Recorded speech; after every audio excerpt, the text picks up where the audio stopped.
మీరు ఊహించుకోండి, మీ అమ్మ నాన్న ఇంట్లో ఉన్న 2-3 బిడ్డల్ని రోజు చూసుకోవాలంటేనే ఎంత కష్టపడతారు. అలాంటిది పాప అధ్యాపకులు ఒక్కొక్క సెక్షన్కి 30 మంది విద్యార్థులు, 40 మంది విద్యార్థులు, 20 మంది అందరినీ కూర్చొని ఎంత ఒత్తిడి తీసుకుంటారు అధ్యాపకులు. అందుకని అధ్యాపకులకి మనం చాలా సహకరించాలి. చాలా కష్టం అధ్యాపక వృద్ధి.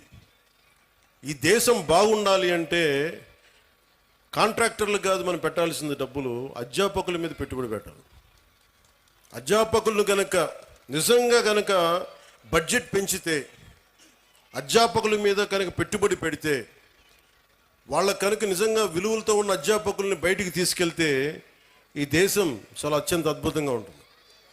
అందుకని అధ్యాపక వృత్తి హయ్యెస్ట్ పెయిడ్ జాబ్ అవ్వాలని నా కోరిక.